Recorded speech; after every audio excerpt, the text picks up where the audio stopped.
Join me as I draft and sew this beautiful A-line gown for kids. You can actually use it for teenagers. If you're interested, let's go.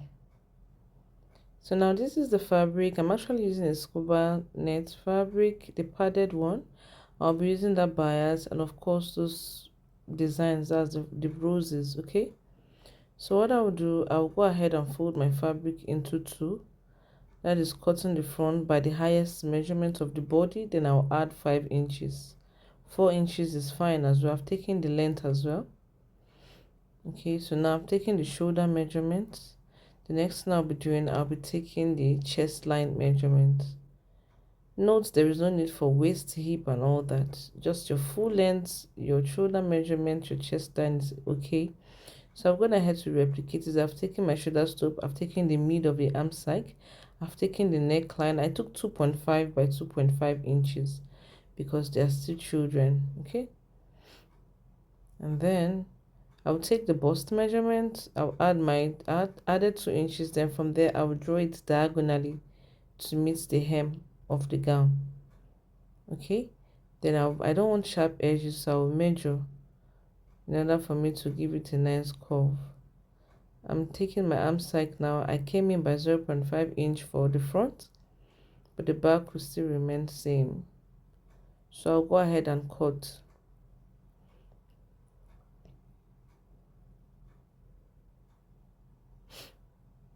So now this is for the back. I've taken my zipper allowance 1.5 inches.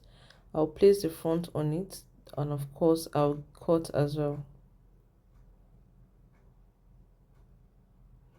Now the back neckline is actually 2.5 by 1 inch, please. Okay, thank you. So after cutting this, I'll also cut for the second gown, and I'll be cutting the facing. I'm actually trimming off the arm side for the front, and I'll slit the back. Now you can use a button, depends on your preference, but I just want to use a zipper. Okay, so now I would be cutting the facing, very important. All right, now this depends on the length you want, but just take notes. Make sure you cut the arm side along with it because you are using the facing to turn everything in order for you to get a very nice and perfect finishing. Okay, some persons use bias, but no need. I'll just be using this. Okay, so now I want to take for the sleeve. Now it depends on how long you want it. If you want it 4, 5, 6 inches, fine. The under one can be 1.5 inches. Then use your ruler to draw your pattern master, and this is it. I'll be dividing it into two, okay, for both sleeves. If you feel it's too big, you can reduce it by 1 inch, okay? So now I'm going to take the midpoint. I'll take 0.4 inch on both sides, and I'll map it down, okay? Then I'll just draw a diagonal line where I want it to be. This will aid me when I'm using my bias to sew, as you can see. Now you can put as more petals as roses as you want. You can do as many designs as you want, but I just wanted it simple and unique, okay? So I'm just giving you a skeletal frame of how it's going to be. I'll be using my invisible thread to stitch this. Now that's the invisible thread. I'm actually going to be stitching it. Okay, you're going to be starting with the diagonal one first in order for you to cover up the edges, okay, when stitching the middle one. Very important, okay? Just watch what I'm doing. It's not much of a task.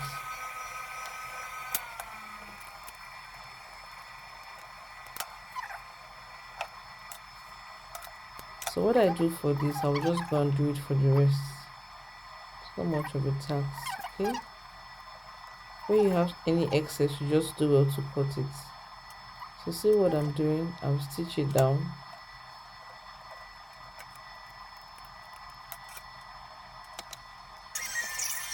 I'm done. I'm not going to be attaching the roses now. I'll be attaching the roses when I'm done with the gown. So this is for the second gown. I'm just stitching it.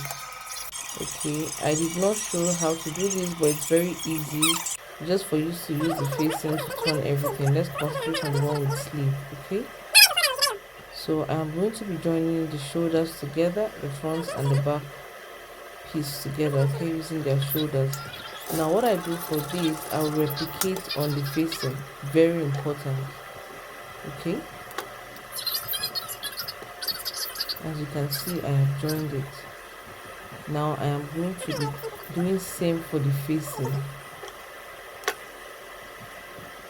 The other one is so easy, the sleeveless. You just use the facing to turn everything. Okay, hope I'm understood. But this one is going to have a sleeve, so I'll do same like I told you. So before I use the facing to turn it, I'll be attaching the sleeve. Very important, so that it's going to come out very neat. Everything is going to be inside. So now I will take from the mid arm side, the front and the back. I have 6. Multiply 6 by 3, that's about 18 inches, but 2.5 is fine. I use 2.5 inches, so 3 by 2.5. And then I am going to be pleating. I adjusted it, okay, because I didn't want it to be so bulky. So I'm just doing in some adjustments in the length, okay.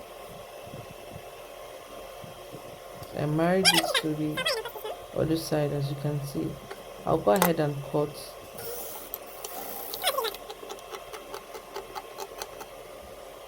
Please take note, you're putting the straight side on the sleeve. Okay, I'm going ahead to hem this place. I am hemming where I have the curve. Okay, when you see the sleeve, you saw curve and the straight side. Okay, the straight side will go to the shoulder, so I'm hemming the curvy side.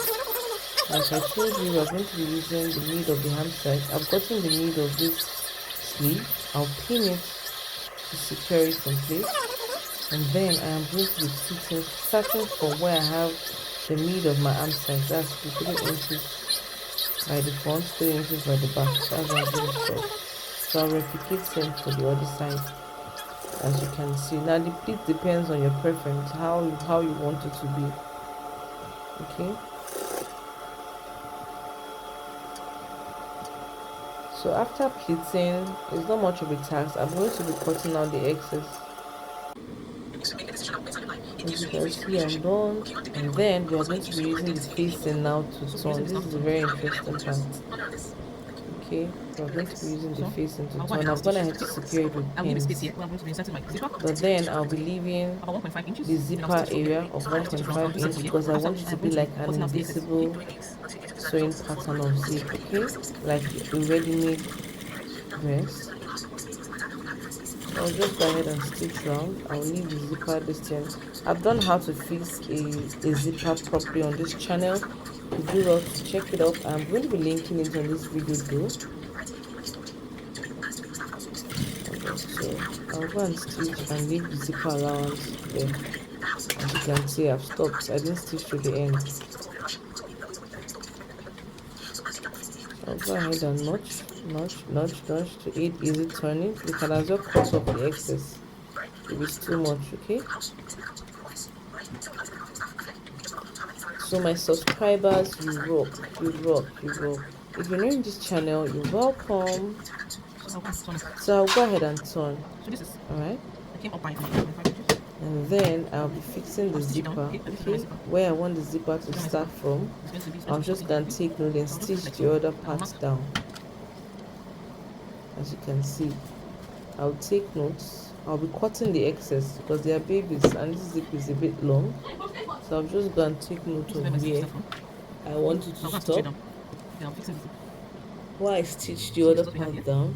As you can see, I am done stitching. I'm cutting the excess. Just watch closely. I use the facing to turn it, and when I flip it like so, it came out beautifully done. As you can see, it's beautifully done. So what I do for you now? Please take note, I serge the edges of the facing. Very important, please. So I'll do same for the other zip. I'm done with the zipper. You can see how neat it is. So next time we are going to be how neatly done it is. It's so beautiful. Then I'm going to be stitching the sides. Okay, I'm just going to be taking the chest measurement. You see what I'm doing? I turn the facing like this because I want it to be as neat as possible. That is the facing that is flipping up. Okay, I'm sewing them independently. I'm not sewing into the facing. Okay, so I'm gonna have to take the chest measurement, that's the bust measurement of the child. I added 1 inch for ease. Then I'll stitch down.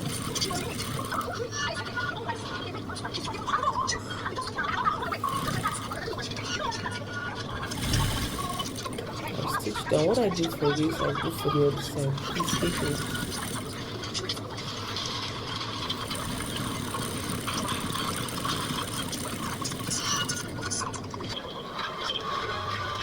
So now, as you can see, I'm flipping it. You can see how neat it is. I'll go and serge the rough edge. Okay. You can see how beautiful it is. I'll serge the rough edge. I'm done serging. Look at how beautiful it is. The next thing I'm going to be hemming using 1.5 inch.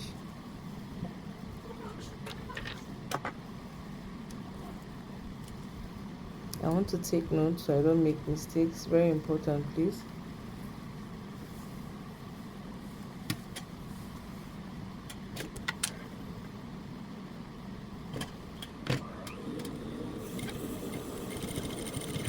I'm just going to hem round.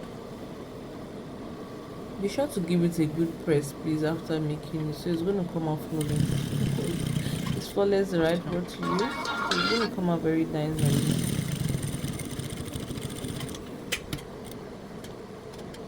Yeah, I'm done.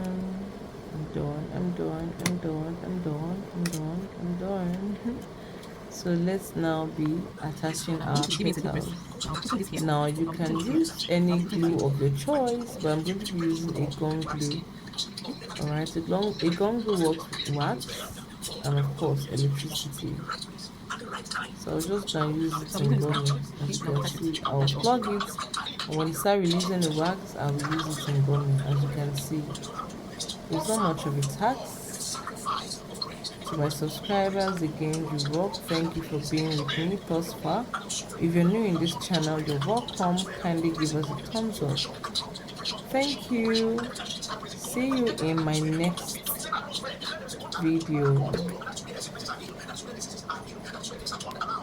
Bye.